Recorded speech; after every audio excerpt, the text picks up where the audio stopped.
Hello, my lovely viewers. Thank you for coming back to watch my channel again. I'm so humbled. Thank you for subscribing too. Our family is increasing each day, and that makes me so happy.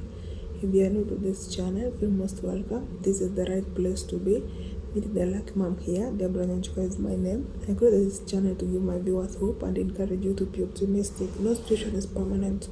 Once you choose to work with God, everything is possible. So today, I'm going to do part 2 of how to use your wounds to become wise. But before that, let's pray. Father, in the name of Jesus, thank you for the gift of life. As we do our sharing, ask you to bless us.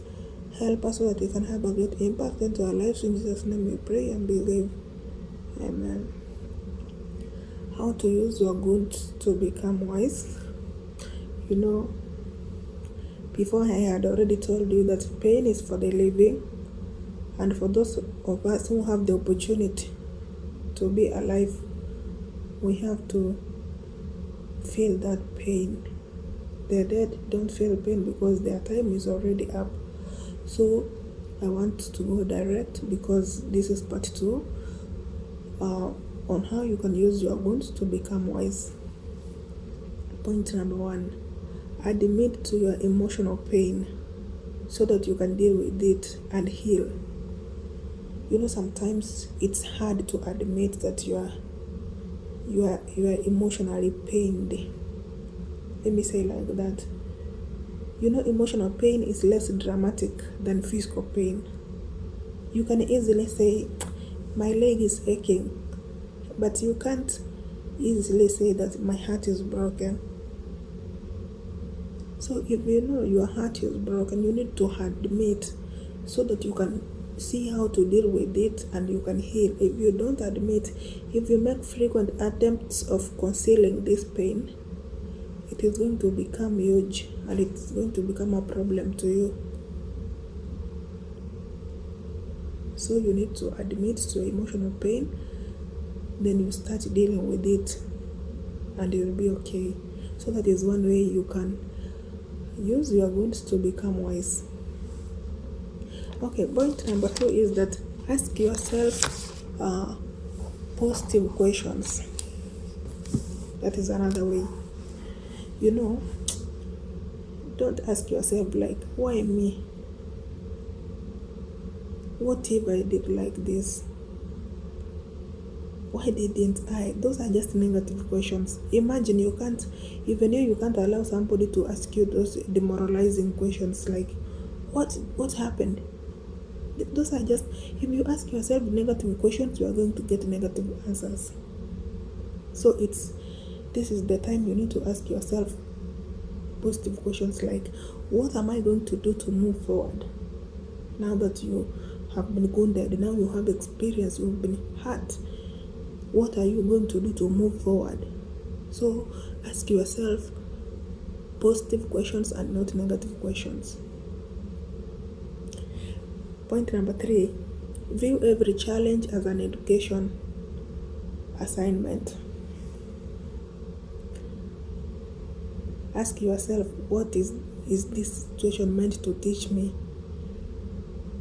When you view every challenge as an education assignment, every situation in our lives has lessons to teach us. Some of the lessons like how to become stronger, how to love, how to forgive, how to move on, how to start new things, how to start new things without looking back. Those are lessons. So in every situation, even if you've been wounded, just ask yourself, what is this question meant to teach me? Just view it as an educational assignment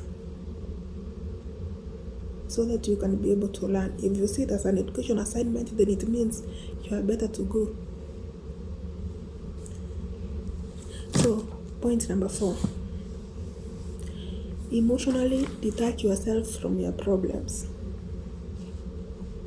You are a living being. You are a living human being. And your problems, they are non-living. So you are stronger than your problems. Meaning, you can change them or you can change your ways. So detach yourself from your problems. Look for ways of getting solution to your problems. Don't get attached to your problems. That is another way you can use your wounds to become wise and strong.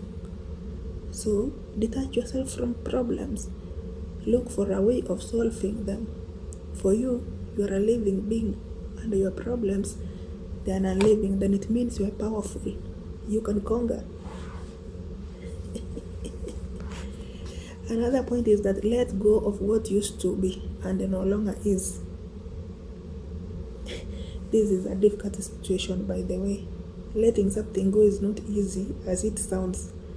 But if you let it go, my friend, you don't need to claim, like, when we were together, when we were married, we had bought a car together, we had bought a land together. You want now to grasp it. For what reason?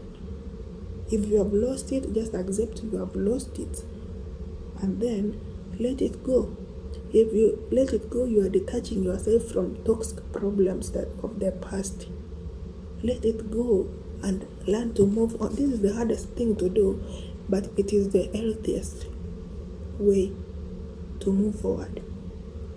So whatever used to be, if you used to have it, but for now it is not yours, let it go. If it's love, let it go. So learn to let it go. Letting it go is the best way you can move forward. So whatever it used to be, let it go. Another one is that make small adjustments to figure out what works or what doesn't. Yes, you've lost.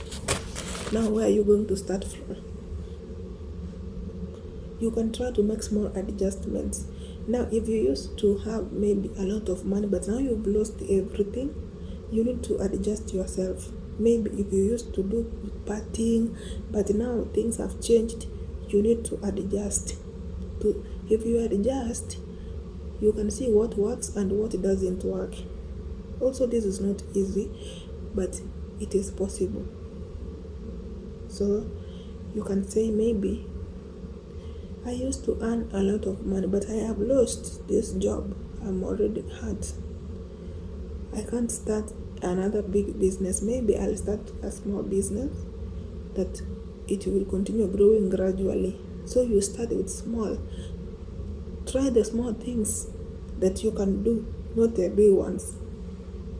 So if you make some adjustment, make these adjustments and figure out which one works, which one doesn't work.